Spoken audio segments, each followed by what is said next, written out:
मीर, वो मूर्ति वहां कैसे आई? ऐसे कंधे उचकाते रह जाएंगे मीर। कुछ भी पता होता है आपको? वो अशोक इस समय कहाँ है? मेरी अशोक से बात हो चुकी है। मुझे यकीन है कि धर्मा बिंदुसार तक पहुंचने के लिए अशोक से संपर्क करेगी। वो मुझे बता देगा। बस उसके बाद उस माँ बेटे की कहानी खत्म। इस बार कोई चूक नहीं होनी चाहिए आपसे, क्योंकि ये सबके लिए अंतिम अवसर है।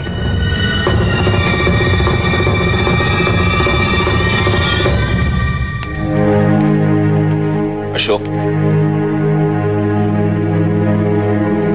कोई संदेश आया उनका?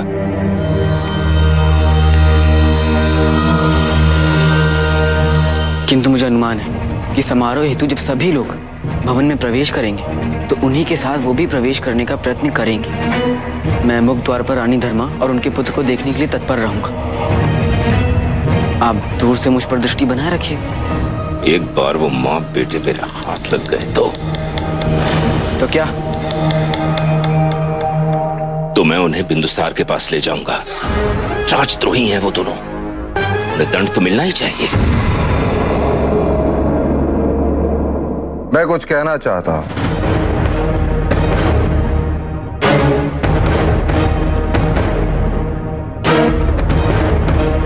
सर्वप्रथम मैं आप सबका आभारी हूं। आज का यह दिन मेरे लिए अविस्मरणीय रहेगा। प्रातः से दोपहर कब हो गई पता ही नहीं चला। अब मेरी बारी है एक घोषणा करने की। आप सबको आचंबित करने की।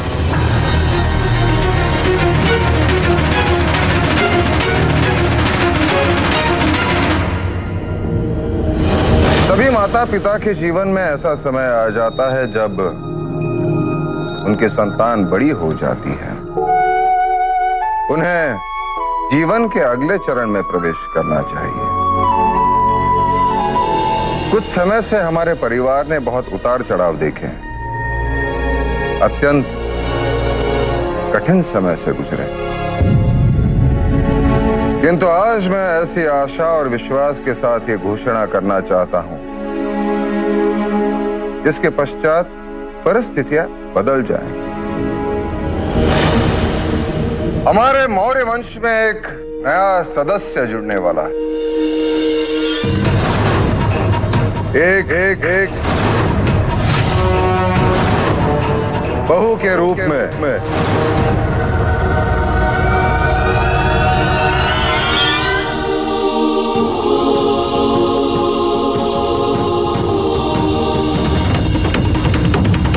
मैं मेरे ज्येष्ठ पुत्र का विवाह राजकुमारी अहंकारा से करने का प्रस्ताव रखता हूं।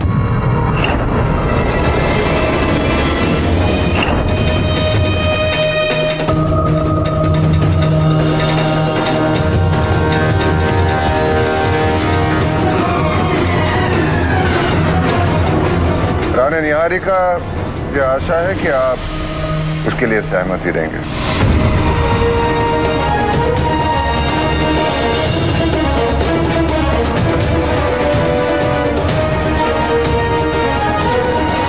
क्या आप सब मेरी यह घोषणा सुनकर अचंभित और प्रसन्न नहीं हुए?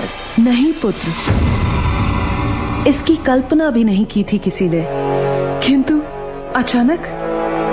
मैंने बहुत समय लिया सोचने में, क्योंकि यह निर्णय मेरे पुत्र और मगध के भविष्य से संबंधित था।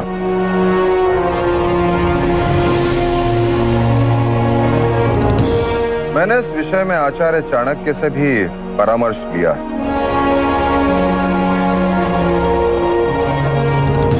उनकी भी स्वीकृति है।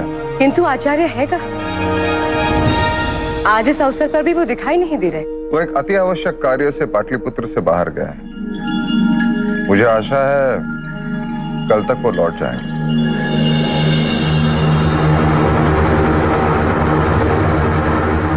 रानी निहारिका, क्या आपको ये विवाह प्रस्ताव स्वीकार्य है? सब कुछ इतनी शीघ्र हो गया सम्राट की हमें सोचने का अवसर ही नहीं मिला। आप समय ले लीजिए सोचने के लिए, विशेषकर अहंकारा की स्वीकृति के लिए। नहीं सम्राट, हमारे विचार से आज का दिन सबसे शुभ है और अहंकारा के लिए सुशीम से अच्छा वर तो हो ही नहीं सकता।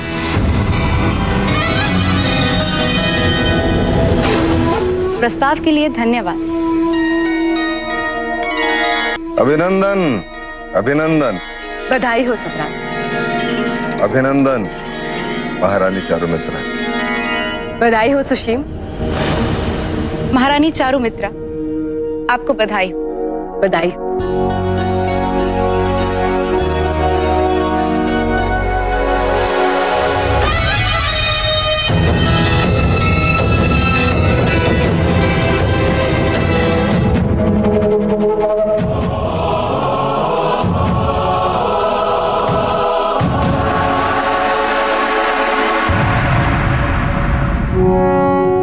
आइए आइए, स्वागतम।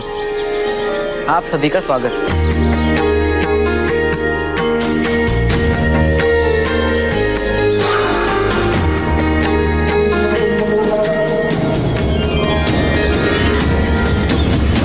सेनापति, आपके आदेश के अनुसार महल के सारे प्रवेश द्वार बंद करा दिए हैं। अगर अब कोई अंदर आना चाहे तो केवल इस द्वार से अंदर आ सकता है। अगर धर्मा और उसका बेटा आज सम्राट से मिलने आएंगे तो जरूर अशोक को संदेश देंगे और उसी वक्त मैं उन दोनों को धर दबोचूंगा। आरंभ करें।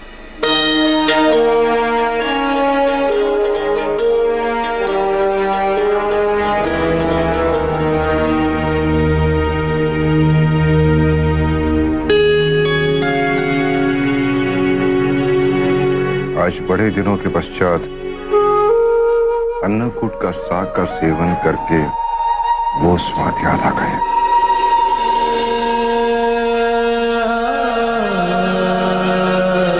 कम से कम इस वर्ष तो मैं आपके जन्मदिन पर आपको देख पाई, कुछ कर पाई आपके लिए।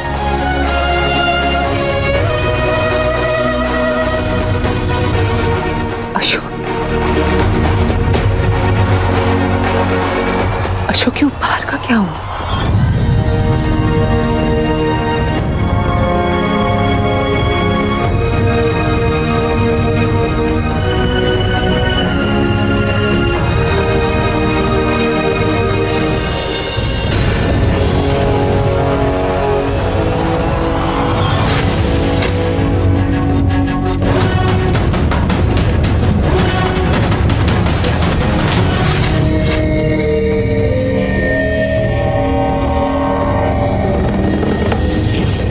ये क्या है? मैं और मेरा बेटा सम्राट से तीसरे पहर भेंट करेंगे ताकि आज सबको ज्ञात हो जाए कि 14 वर्ष पूर्व क्या घटित हुआ था। वो दोनों कहां गए? कौन दोनों? ये दोनों। मुझे क्या पता? तो फिर ये संदेश कैसे आया? कह तो रहा हूं मुझे नहीं पता, सोचने दीजिए मुझे। ये संदेश तुम्हारे अंगोछे में से गिरा है। मेरी दृष्टि तुम ही पर थी। मेरे पास कोई नहीं आया कि मेरा ध्यान बटाओ। जरूर तुमने ये संदेश अपने अंगोछे में रखा होगा। अब तो मुझे स्पष्ट हो गया है कि आपको मुझ पर विश्वास नहीं है और अब मेरे पास कोई विकल्प भी नहीं। मुझे सम्राट के पास जाने दीजिए इसे दिखाने। वो मुझ पर अवश्य विश्वास करेंगे। मेरा वो मतलब नहीं था।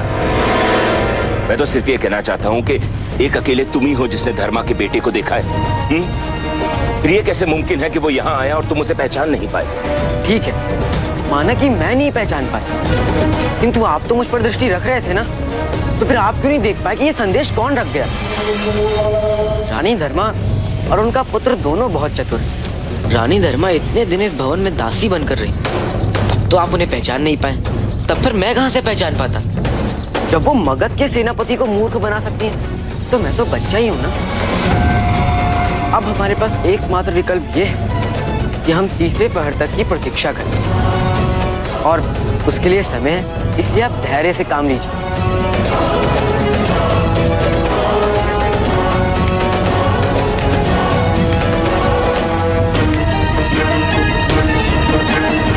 ताज्जुब है, ये धर्मा का बेटा हमारी आंखों में धूल झोंक कर कहां चला गया?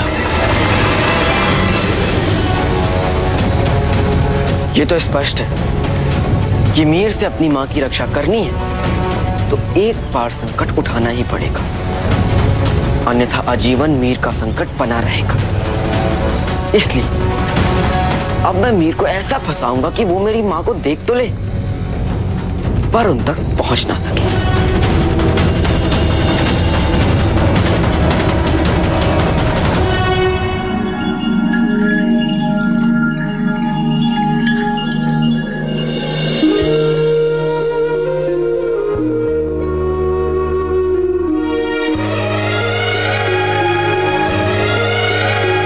अन्नकूट का शाक आज भी आप उतने ही प्रेम से खाते हैं। सम्राट को आपका उपहार पसंद आया।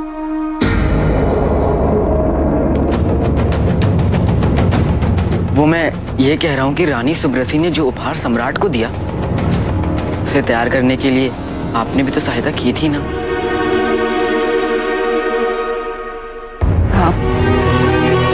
आपके उपहार का क्या हुआ?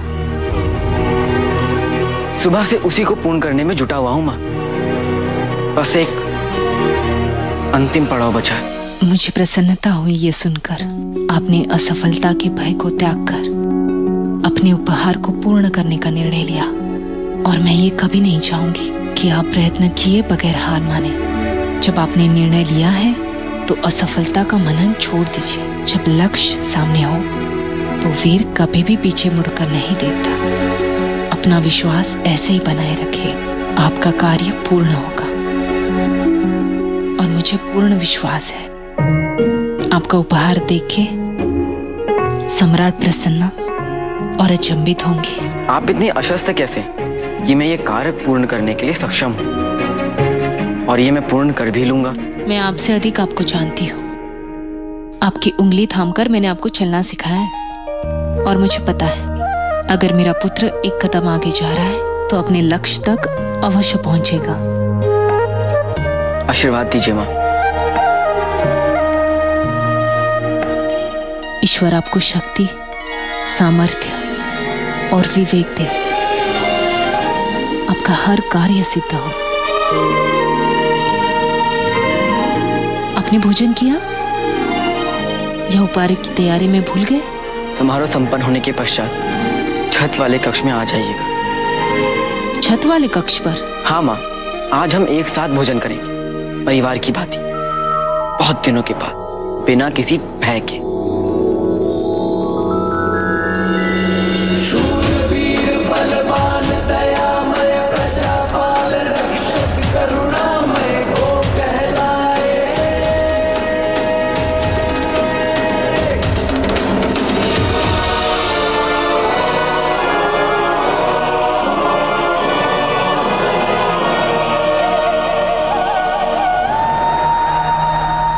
जब लक्ष्य सामने हो तो वीर कभी भी पीछे मुड़कर नहीं देखता।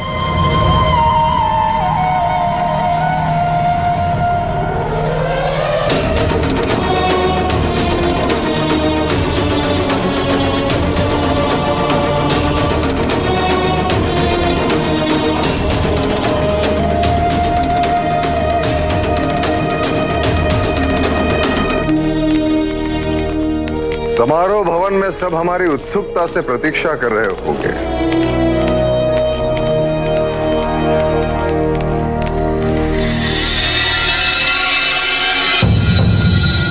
मीर, आपका मैं क्या करूं? अशोक के कूचे में संदेश किसने रखा? आप ये तक नहीं देख पाए। आप तो कहते रहे कि आप उस पे दृष्टि रखे हुए थे। अब इसका अर्थ ये है कि आपकी आंखें कार्य ठीक से नहीं कर रही हैं, या फिर अशोक आपको मूर्ख बना रहा है। बार बार एक ही बात को क्यों दोहरा रही है राजमाता? अशोक एक बच्चा है। वो जानता है कि मैं कौन हूं, वो जानता है कि मैं क्या कर सकता हूं, वो जानता है कि मेरी निगाह हमेशा उस पर है। आपको लगता है उसमें इतनी हिम्मत है कि वो मुझे बेवकूफ बनाए? आपको अपने नजरिए को बदलना होगा। आपको तो ये भी लग रहा था कि अशोक ये सब चाणक्य के कहने पर कर रहा है, लेकिन मुझे अच्छी तरह से पता है कि चाणक्य इस समय पाटलिपुत्र में है ही नहीं। अशोक उसका कोई संपर्क नहीं है। अशोक जो कर रहा है अकेले कर रहा है। ठीक है, हम अशोक पर भरोसा करके देख लेते हैं, किंतु इसका अर्थ ये नहीं है कि धर्मा और उसके पुत्र पर भी विश्वास कर लेंगे। यदि उन्होंने संदेश में लिखा है कि वो तीसरे पहर बिंदुसार से मिलेंगे, तो इसका अर्थ ये नहीं है कि वो तीसरे पहर बिंदुसार से मिलने आएंगे। संभव है कि वो उससे पहले बिंदुसार से मिलने का प्रयास करें। मैं भी यही सोच रहा हूं। आप परेशान ना हो। अगर इस बार अशोक से किसी ने भी संपर्क किया, वो मेरी निगाह से बच नहीं पाएगा।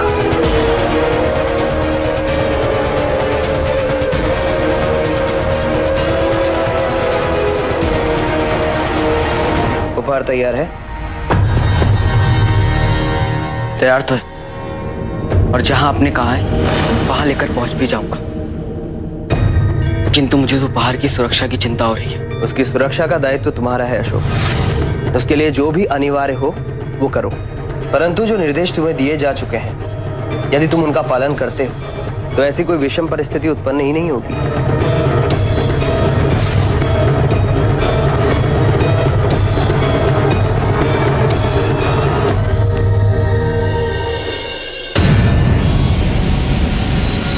तुम राधा गुप्त से क्या बात कर रहे थे?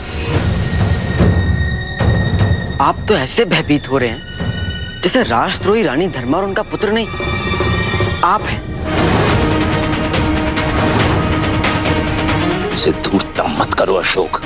मुझ पर फिर से संदेह करने का परिणाम भी स्मरण रहे।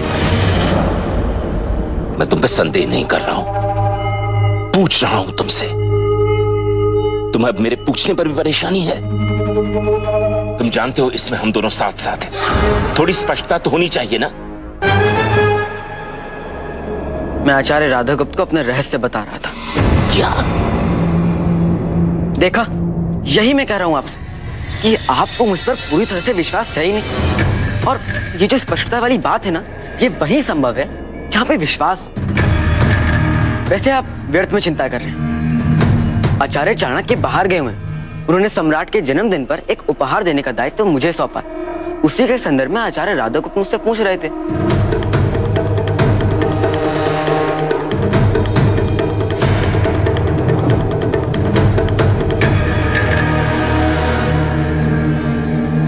देखो, अपनी आंखें खुली रखना।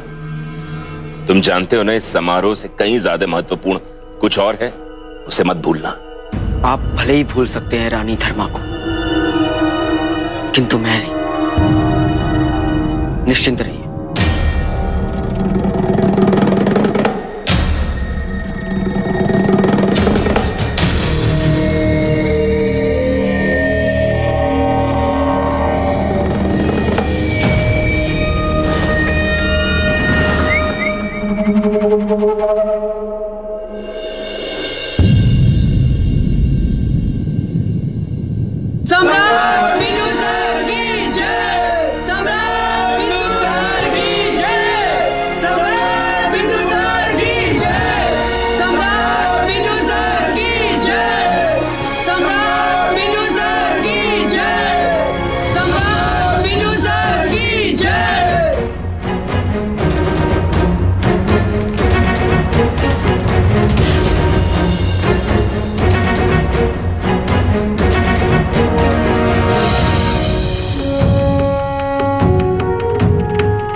मगध सम्राट के जन्मदिन पर राजमाता के आशीर्वाद से मैं अशोक एक नृत्य नाटिका प्रस्तुत करने जा रहा हूं। मुझे आशा है कि यहाँ समारोह कक्ष में उपस्थित सभी लोग इस दिव्य कथा को अपने अपने जीवन से जोड़कर देख सके, उसमें अपने जीवन के किसी न किसी रूप में प्रतिबंधित होते हुए देख सके। यदि ऐसा हुआ तो मैं समझूंगा कि मेरी यह प्रस्तुति सफल हुई।